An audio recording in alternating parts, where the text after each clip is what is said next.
बिस्मिल्लाहिर्रहमानिर्रहीम। अस्सलामुअलैकुम दोस्तों, आप देख रहे हैं ऑडियो कुतुब खाना। जिन दोस्तों ने अभी तक इस चैनल को सब्सक्राइब नहीं किया वो जल्दी से सब्सक्राइब करें और बेल आइकन दबा दें ताकि आने वाली अच्छी अच्छी किताबों की ऑडियो आप तक पहुंचती रहे। शुक्रिया। चलिए शुरू करते हैं। M.A. राहत का उर्दू नावल आसेब। मैं अदीब नहीं हूँ। वाक़यात को किस तरह अफसानवी शक्ल दी जाती है मैं नहीं जानता, लेकिन एक बात से बखूबी वाकिफ़ हूँ, वो ये कि हर शख्स अदीब बन सकता है। वो एक कहानी ज़रूर लिख सकता है और वो इसकी अपनी ज़िंदगी की कहानी होती है। आप किसी भी तबके से ताल्लुक़ रखते हों, अगर आपके अंदर वाक़यात को मरबूत करने का शऊर है और इस तरतीब को ज़ेरे कलम ला सकते हैं तो आप अदीब बन सकते हैं, अपनी ज़िंदगी की दास्तान रकम कर सकते हैं। अब जबकि मेरी ज़िंदगी एक मरकज़ पर आ गई है, ठहर गई है और मैं वो ढलान देख रहा हूँ जो सांसों के इख्तिताम पर रुकते हैं, तो दिल में ये ख्वाहिश बेदार होती है कि माजी को दोहराऊँ, इन लम्हात को रकम करूँ जिनसे गुज़र चुका हूँ। ये एक बेहतरीन मशगला है, ख़ुद को सफ़हात में महफूज कर दूँ ताकि वक्त मुझे याद रखे। शऊर से पहले क्या था इंसान खुद नहीं जानता, दूसरे जानते हैं। कोई बताने वाला हो तो ठीक है, ना तो सब कुछ खो जाता है। मेरी ज़िंदगी के वो साल गुमशुदा हैं जब बेशऊरी की ज़िंदगी थी। शऊर की सोच में अब्बा जी मौजूद थे, कहीं नौकरी करते थे, छोटा सा घर था, खुशहाली थी। फिर न जाने क्या हुआ, माँ ने रो रो कर आंखें सुजा ली। अब्बा दोबारा घर नहीं आए और फिर घर में फाके होने लगे। माँ ने रोटी पकाना छोड़ दी। वो अब्बा के बारे में भी कुछ न बताती थी। मैं पूछता था तो वो रोने लगती थी। मैं दूसरों की बातें सुनकर ही सूरत हाल का अंदाज़ा लगाने की कोशिश करता था। एक दिन खाला अहमदी को कहते हुए सुना, हसीना इससे तो अच्छा है तो जहर खा ले। दिल तो यही चाहता है अहमदी आपा, मगर। हाँ हाँ बोल मगर, अहमदी खाला ने कहा। अम्मा ने मेरी तरफ देखा और फूट फूट कर रो पड़ी। मैंने 2 दिन से कुछ नहीं खाया था। खाने पीने की बातें सुनकर मेरे मुंह में पानी भर आया। इसका ख्याल है ना? अहमदी खाला मेरी तरफ इशारा करके बोली। हाँ अहमदी आपा। नहीं नहीं अम्मा, तुम्हारा जो दिल चाहे खा लो, मैं तुमसे नहीं मांगूंगा। मैंने जल्दी से कहा। मुझे एहसास था कि माँ भी भूखी है, इसे कुछ खाने के लिए मिल रहा है तो ठीक है। खुदा से डर हसीना, ऐसे मरने से क्या फ़ायदा। तो बताओ क्या करूं? तेरी इद्दत पूरे हुए भी 5 महीने गुजर गए, निकाह कर ले। हाय आपा, अजीज़ अहमद की रूह क्या सोचेगी। अजीज़ अहमद की रूह तुझे ख्वान नहीं दे जाती, मरने वाले के साथ मरा तो नहीं जाता। मगर आपा देख, ये गुनाह नहीं है, अल्लाह का रसूल हुक्म देता है। और फिर तेरा बेटा छोटा है, वो भी तो कुछ नहीं कर सकता। वो तो ठीक है मगर। फिर वही मगर। आपा मेरी बात तो सुनो, जिद मत कर हसीना। देख तू अपने बच्चे को कांटा हुआ जा रहा है। हाय आपा मैं क्या करूं? ठीक है तो मत कर, हम करेंगे। क्या करोगी? मैं फजल खान से बात करती हूँ। फजल खान से? खाता पीता है, 2 भैंसें हैं घर में, 100 रुपए रोज़ की आमदनी है। बीवी मरे हुए 4 साल गुजर गए हैं। कई बार कह चुका है कि अहमदी आपा किसी नेक बख्त से निकाह करा दो, सवाब होगा। मगर अहमदी आपा, अम्मा कमज़ोर लहजे में बोली, बेटा पल जाएगा तेरा, मेरी मान ले। अहमदी खाला ने कहा और अम्मा ने सर झुका लिया। फिर एक दिन खूब तमाशा हुआ। फजल खान दूध वाला, जो कभी हमारे घर में दूध देने आता था, खूब बन ठन कर हमारे घर आया। इसके साथ और भी लोग थे। अम्मा ने नए कपड़े पहने, मुझे भी पहनाए। फिर छुआरे तकसीम हुए। फिर अहमदी आपा मुझे अपने साथ ले गईं। दूसरे दिन सुबह को फजल खान अहमदी खाला के घर आया। वो आपा, हसीना इसे याद कर रही है। हाँ हाँ ले जाओ फजल खान। आओ नादिर, तुम्हारी अम्मा तुम्हें बुला रही है। मैं फजल खान के साथ चल पड़ा।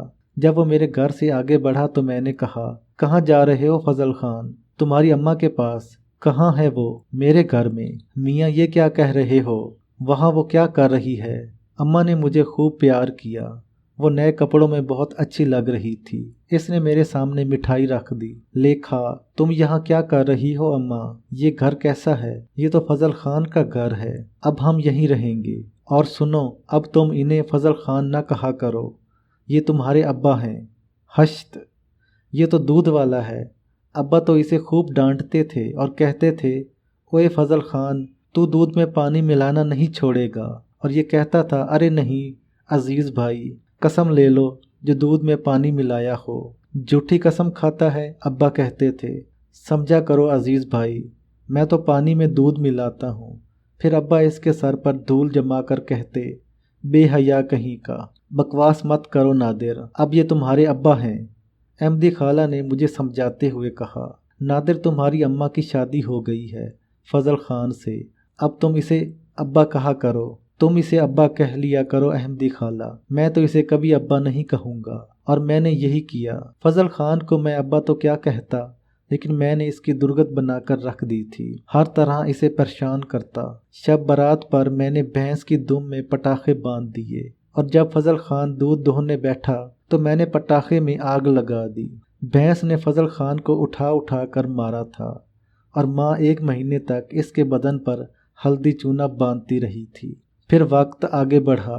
कुदरत ने मुझे एक बहन दी, फिर एक भाई दिया, फिर दूसरी बहन और दूसरा भाई। इसके साथ ही फजल खान ने भी पर पुर्जे निकाल लिए थे, और मेरे पर भी कट गए थे, और पुर्जे फजल खान ने मार मार कर ख़राब कर दिए थे। मुझे अब बहुत से काम करने पड़ते थे।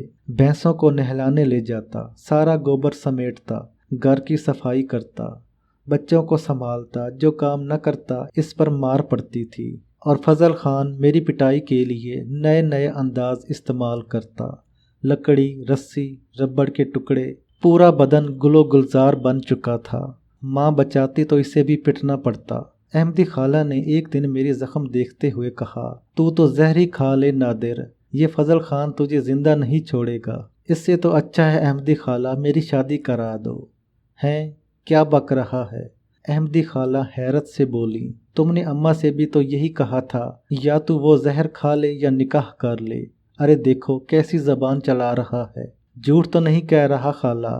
फजल खान को अब मुझे मारने में बहुत मज़ा आता था। बहाने तलाश करता रहता था। मैं इसे कोई मौका न देता तब भी वो कोई मौका निकाल लेता। अलियास भाई बड़े बांके सजीले जवान थे, मुझसे बड़ी गाड़ी छनती थी। एक दिन गन्ना भमोड़ते हुए आ रहे थे, मुझे देखकर रुक गए। बोले, नादिर गन्ना खाएगा? खिला दो अलियास भाई। अलियास भाई ने आधा गन्ना तोड़कर मेरे हवाले कर दिया। फिर बोले, यार तो इसे एक काम है। बोलो। वो तेरे घर के सामने हमीदा रहती है। हाँ, महमूद चचा के घर में ना, इसी की बात कर रहा हूँ। सलाम दुआ है इससे तेरी? हाँ क्यों नहीं, मैं इन्हें सलाम करता हूँ तो वो मुझे दुआ देती है। मैंने जवाब दिया तो अलियास भाई हंसने लगे। जिंदाबाद, क्या दुआ देती है वो तो मुझे याद नहीं। खैर तो एक काम करना, क्या इससे हमारा भी सलाम कह देना। बस, मैंने हैरत से कहा, और जो वो जवाब दे मुझे आकर बता देना। ठीक है, मैंने जवाब दिया, और अलियास भाई ने जेब से अठन्नी निकाल कर मुझे देते हुए कहा, ले ऐश कर, 8 आने, पूरे 8 आने। मैं हैरत से आंखें फाड़ फाड़ कर इन्हें देखने लगा। अलियास भाई आगे बढ़ गए थे, लेकिन मेरे कदम ज़मीन पर नहीं पड़ रहे थे। मेरे पास 8 आने थे। घर से कभी कभी 2 पैसे मिल जाते थे, वो भी जब कभी फजल खान मूड में होता था, वरना रोटी मिल जाती थी। ये क्या कम था? और आज मेरे पास 8 आने थे। आज दोस्तों के ऐश करा दिए जाएं, वो भी क्या याद करेंगे। चुनाचा सब को जमा किया। दीन मोहम्मद की दुकान से पेड़े खरीदे गए और सब ने खाए। फिर गुलामों ने मुझे खुशबूदार बीड़ी पिलाई। 8 आने ख़त्म हो गए तो सुकून हुआ। मुंह वगैरह साफ करके घर चल पड़ा। कोई ख़ास बात नहीं थी, घर के काम मामूल के मुताबिक किए थे। फिर अठन्नी हलाल करने का ख्याल आया। अलियास भाई को जवाब भी देना था। महमूद चचा के यहाँ पहुँच गया। महमूद चचा पहलवानी करते थे। इनके दोनों बेटे भी यही काम करते थे। हमीदा बाजी सहन में नहीं नजर आई, अलबत्ता महमूद चाचा और फयाज भाई बैठे हुए थे। हमीदा बाजी कहाँ हैं? मैंने पूछा। वो तो अपनी नानी के यहाँ गई है, फयाज भाई ने कहा। कब आएगी? पता नहीं। क्या काम है? महमूद चचा ने पूछा। काम है? क्या बात है? मुझे बता दे, मैं इससे कह दूंगा। महमूद चचा बोले, मेरा नहीं, अलियास भाई का काम है। किस का? दोनों बाप बेटे चौंक पड़े। वो अलियास भाई है ना, पलिया पार जो रहते हैं? अबे हाँ, आगे तो बोल। इन्होंने सलाम कहा है हमीदा बाजी को। क्या? महमूद चचा चारपाई से नीचे उतर आए। हाँ, सलाम कहा है इन्होंने। दोनों बाप बेटे एक दूसरे की सूरत देखने लगे। फयाज भाई की आंखें सुर्ख हो गई थीं। इसकी तो, इन्होंने नेफे में हाथ डालते हुए कहा, लेकिन महमूद चाचा ने इन्हें पकड़कर नीचे बिठा दिया। मेरी समझ में कुछ नहीं आ रहा था, बल्कि इन दोनों की ये कैफियत मेरे लिए हैरान कुन थी।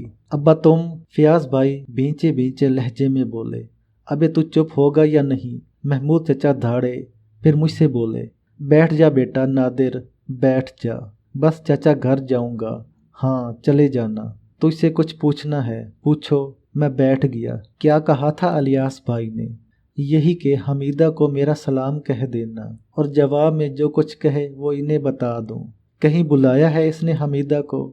हैं? नहीं तो। अच्छा, तूने पहले कभी हमीदा को इसका सलाम कहा है? नहीं, कभी नहीं। इन दोनों को बातें करते तो सुना होगा। नहीं महमूद चाचा। अच्छा तो फिर यूं करना, रात को आना। हमीदा आ जाए तो इसे सलाम कह देना। ठीक है, अब मैं जाऊं? हाँ, लेकिन किसी को ये बात बताना नहीं। नहीं बताऊंगा, मैंने कहा और बाहर निकल आया। लेकिन कुछ समझ में नहीं आया था, न जाने क्या बात है। रात को घर में माचिस ख़त्म हो गई तो फजल खान ने पैसे देते हुए कहा, चल बे माचिस ले आ। मैं पैसे लेकर चल पड़ा। अलियास भाई और हमीदा का ख्याल आया। 2 मिनट की तो बात थी। महमूद चाचा का घर दूर ही कितना था। माचिस खरीद रहा था कि फयाज भाई आ गए। नादिर, इन्होंने आवाज़ दी। जी फयाज भाई, हमीदा आ गई है। मैं खुद आ रहा था फयाज भाई। मैंने माचिस लेकर जेब में रखी, दुकानदार को पैसे दिए और फयाज भाई के साथ चल पड़ा। सुन, वो बोले। जी फयाज भाई, हमीदा को ये मत बताना कि तूने हमें ये सब बता दिया है, समझ गया ना? अगर तूने इसे बता दिया तो काट कर डाल दूंगा। किसे? मैंने हैरत से पूछा। तुझे और किसे? नहीं बताऊंगा, मुझे क्या पड़ी है? मैंने फयाज भाई का चेहरा देखते हुए कहा। मुझे तो इनसे वैसे भी डर लगता था। फिर वो दरवाजे पर ही रुक गए और मुझे अंदर जाने का इशारा किया। मैं अंदर दाखिल हो गया। हमीदा बाजी महमूद चाचा के पलंग पर बिस्तर बिछा रही थी। महमूद चाचा मौजूद नहीं थे। मुझे देखकर हमीदा बाजी मुस्कुराई। आ नादिर, खैर है? हाँ बाजी। वो क्या बात है? वो अलियास भाई। कौन अलियास भाई? वो जो मामा रमज़ान के घर के सामने रहते हैं। हाँ तो फिर? हमीदा बाजी का मुंह बिगड़ गया। वो जी, इन्होंने सलाम कहा है। किसे? तुम्हें बाजी। क्यों? मैं क्या इसकी माँ लगती हूँ या बहन लगती हूँ? इसने कहा है कि आप जो कुछ कहें मैं इसे बता दूँ। तो फिर इससे कहना वीरा कि अपनी माँ को सलाम कर, बहन को सलाम कर, और ये भी कह देना इससे कि अब बहुत हो गया, अब्बा को बताना ही पड़ेगा। मैं तो इसलिए खामोश रही कि झगड़ा होगा, बदनामी होगी। जा अब दफान हो जा। हमीदा बाजी बहुत बिगड़ गई थी। इसी वक्त फयाज और महमूद चाचा अचानक नमूदार हो गए। महमूद चाचा ने हमीदा को गले लगाते हुए कहा, जीती रह बेटी, अब इसे तो हम देख लेंगे। और तू, फजल खान तेरे हाथ ठीक करता है, चल निकल जा। और ख़बरदार, दोबारा हमारे घर में कदम न रखना। फयाज भाई ने अपने चौड़े हाथ से मेरी गर्दन पकड़ी और दरवाजे से बाहर धक्का दे दिया। मेरी समझ में कुछ नहीं आया था। बहरहाल मैं खामोशी से घर वापस आ गया। लेकिन दूसरे दिन सूरत हाल बहुत बिगड़ गई थी। मुझे तो इस वक्त पता चला जब मैं घर के काम कर रहा था और दरवाज़ा बड़ी ज़ोर से खुला था। फजल खान दूध बांटने गया था और वक्त से पहले अंदर आ गया था। इसने मुझे आवाज़ दी, नादिर। जी अब्बा, बाहर आ, इसने कहा, और मैं बाहर निकल आया। लेकिन बाहर बहुत से लोग जमा थे। अलियास भाई को रस्सी से बांध लिया गया था। इनका मुंह सूजा हुआ था। चेहरे पर बहुत से नीले निशान पड़े हुए थे। बहुत से लोग हमारे दरवाजे के सामने जमा थे। इधर आ नादिर, महमूद चाचा ने कहा। ओए, तूने इन लोगों से झूठ क्यों बोला? अलियास भाई ने मुझे घूरते हुए कहा। ओ तू चुप कर। महमूद चाचा ने अलियास भाई के मुंह पर एक और घूंसा जड़ दिया। इसने झूठ बोला है चचा, अलियास भाई बोले। मैं कहता हूँ चुप कर। क्या कहा था इसने? फयाज भाई बोले। सलाम कहलवाया था हमीदा बाजी को। और क्या कहा था? कहा था कि वो जो जवाब दे इन्हें बता दूं। क्या कहा हमीदा ने? ये कि अपनी माँ को सलाम कर, अपनी बहन को सलाम कर। सुन लिया तुम लोगों ने? मारो इस कुत्ते को, बस्ती की बहन बेटियों से बदतमीजी करता है। फिर सब मिलकर इलियास भाई को मारने लगे और मेरे औसान खता हो गए। इसी वक्त फजल खान ने मेरा कान पकड़ लिया। मुझे इसी का खदशा था। और तूने अब ये काम करना शुरू कर दिया है? मैंने तो कुछ नहीं किया अब्बा। अंदर चल, मैं बताता हूँ, फजल खान बोला और मेरे कान को भैंस की रस्सी समझकर घसीटता हुआ अंदर ले आया। इसके बाद की तफसील बेकार है। फजल खान मुझे मारने में बड़ी लज्जत महसूस करता था। दिल भर कर मारा। एक बार माँ बचाने आई तो इसे भी गधे की तरह लात मारी और वो दूर जा पड़ी। फिर इस सितम ज़रीफ ने मुझे भैंस के खूंटे से बांध दिया। मेरे एक पाँव में रस्सी बंधी हुई थी और दोनों हाथ पुश्त पर कस दिए गए थे। बाहर क्या हुआ मुझे नहीं मालूम था, लेकिन मैं भूखा प्यासा खूंटे से बंधा ये याद करता रहा कि सुबह उठकर किसका मुंह देखा था। रात हो गई, सब लोगों के ऐश थे। फजल खान खाना खाने बैठा तो माँ ने आजिज़ी से कहा, सारा दिन भूखा रहा है। कौन? नादिर। 3 दिन भूखा रखना इसे, कुत्ते के पिल्ले को, मर जाएगा। माँ के आंसू भरी आवाज़ उभरी, अरे छोड़, बड़ा सख्त जान है, माफ़ कर दो इसे। मैं तो माफ़ कर दूंगा, मगर इलियास खान इसे माफ़ नहीं करेगा। क्यों? छुरी लेकर इसकी तलाश में निकला है।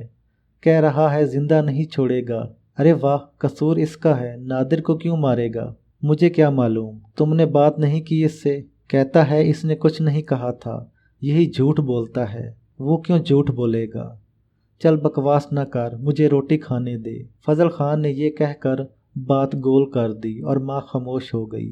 जानती थी अब बोलेगी तो गधे की लात खाने पड़ेगी, लेकिन मेरे औसान खता थे। 3 दिन तक भूखा रहूँगा और फिर इलियास भाई मुझे छुरी मार कर कत्ल कर देगा। क्या करूँ? वक्त गुजरता गया, खूब रात हो गई थी।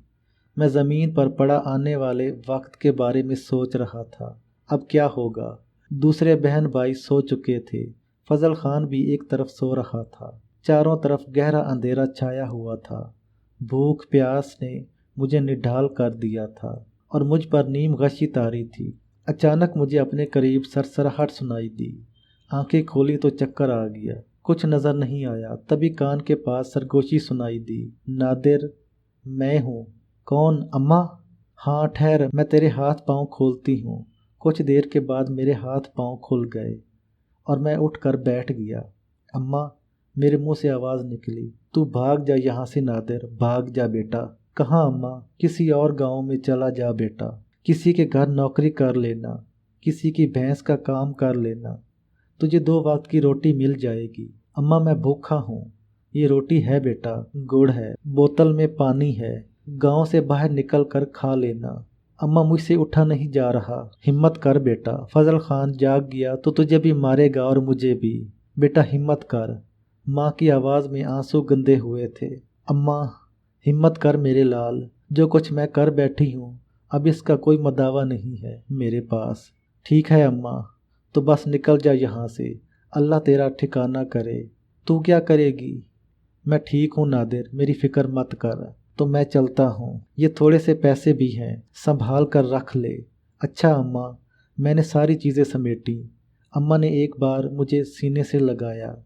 इस वक्त मुझे एक माँ की कैफियत का अदराक नहीं था। मुझे अंदाज़ा नहीं था कि माँ पर क्या गुजर रही है। मैं वहाँ से बाहर निकल आया। हर तरफ हू का आलम था। हर घर का चिराग बुझ चुका था। दूर से कुत्तों की भौंकने की आवाज़ें सुनाई दे रही थीं। इस वक्त भूख ने निढाल कर रखा था। रोटी पास थी और बस दिल में एक ख्याल था कि कोई ऐसी जगह मिल जाए जहां बैठकर रोटी खा लूं। यही लगन तेज चला रही थी। डर था न खौफ। बस्ती ज़्यादा बड़ी नहीं थी। कुछ देर के बाद मामा रमज़ान के खेतों पर निकल आया। मुझे पता था कि यहाँ कोई नहीं होता। एक जगह बैठ गया और फिर बेचैनी से रोटी का कपड़ा खोल लिया। माँ ने बहुत सी रोटियां पका दी थीं। गुड़ भी काफ़ी था। 2 रोटी और गुड़ खाया, जान में जान आई थी। फिर पानी पिया तो पूरे बदन में सनसनाहट दौड़ने लगी। दिल चाहा कि यहीं लेट जाऊं, मगर लेटने की कोई जगह नहीं थी। کوئی جگہ تلاش کرنی چاہیے اور یہاں سے دور نکل جانا بھی ضروری ہے۔ ماں نے کہا تھا تو یہاں سے چلا جا، کسی اور گاؤں میں جا کر نوکری کر لینا۔ میں چونک پڑا اور میں نے سوچا، کیا کوئی اور گاؤں بھی ہے؟ ہاں ضرور ہے، ورنہ بستی میں مہمان کہاں سے آتے تھے؟ کیسا ہوگا دوسرا گاؤں؟ میں نے زندگی میں کوئی دوسرا گاؤں نہیں دیکھا تھا، کبھی سوچا بھی نہیں تھا۔ زیادہ سے زیادہ کبھی رانی تال کے میلے میں گیا تھا، جو بستی سے کچھ دور سال میں ایک بار لگتا تھا۔ وہ جگہ بھی زیادہ دور نہیں تھی۔ اچانک مجھے خیال آیا کہ کیوں نہ رانی تال چلوں۔ میلہ لگتا تھا اور وہاں کچی مٹی کی دکانیں بنی ہوئی تھیں۔ میلہ ختم ہو جاتا تو یہ دکانیں بھی خالی ہو جاتی تھیں اور پھر سال بھر خالی پڑی رہتی تھیں۔ میں وہاں آرام سے سو سکتا تھا۔ چنانچہ اپنی جگہ سے اٹھ کر چل پڑا اور پھر رات کی تاریکی میں میرا یہ سفر جاری رہا۔ ہوا چل رہی تھی، کھیت لہلہا رہے تھے۔ اچانک مجھے خوف کا احساس ہوا۔ پہلی بار یہ احساس میرے دل میں جاگا کہ میں اکیلا ہوں اور چاروں طرف تاریکی ہے، لیکن اس میں ڈرنے کی کیا بات ہے؟ یہاں کون آئے گا؟ اور کوئی آ بھی جائے تو میرا کیا بگاڑ لے گا؟ ہمت کر کے میں تیز تیز قدموں سے چلنے لگا۔ پھر گاؤں پیچھے رہ گیا، اب کچھ نظر نہیں آ رہا تھا۔ پھر تھوڑی تھوڑی روشنی پھیل گئی، یا پھر اب میری آنکھیں تاریکی میں دیکھنے کی عادی ہو گئی تھیں۔ مجھے بھورے مٹی کے ٹیلے، جنگل کے درخت نظر آنے لگے۔ پھر دور سے رانی تال بھی نظر آ گیا۔ ویران دکانوں کی قطار بکھری ہوئی تھی۔ میری رفتار اور تیز ہو گئی۔ کچھ دیر کے بعد رانی تال آ گیا اور میں دکانوں کے پاس پہنچ گیا۔ سب سے پہلی جو دکان سامنے آئی، اس میں داخل ہو کر میں نے اپنا مختصر سامان نیچے رکھا۔ میں تھکن سے چور تھا۔ اول تو مار پڑی تھی، پھر دن بھر بھوکا پیاسا رہا تھا، اس لیے نڈال ہو رہا تھا۔ ماں کی دی ہوئی روٹیوں کے کپڑے پہ سر رکھا اور لیٹ گیا۔ ایسا وقت کبھی نہیں پڑا تھا۔ اب کیا ہوگا؟ دوسرا گاؤں کیسا ہوگا؟ نوکری کیسے ملے گی؟ یہ تمام خیالات دماغ میں آنے لگے اور دل چاہا کہ چیخ چیخ کر روؤں۔ آنسو آنکھوں سے باہر نکل پڑے۔ رونے میں بہت مزہ آ رہا تھا۔ ایک عجیب سی فرحت دل کو ہو رہی تھی۔ پھر اچانک ایک آواز ابھری، ایک عجیب سی آواز، اور میرا دل اچھل پڑا۔ یہ کیسی آواز ہے؟ میں سہم کر اٹھ گیا۔ کوئی ہے، ضرور کوئی آس پاس موجود ہے، مگر کون؟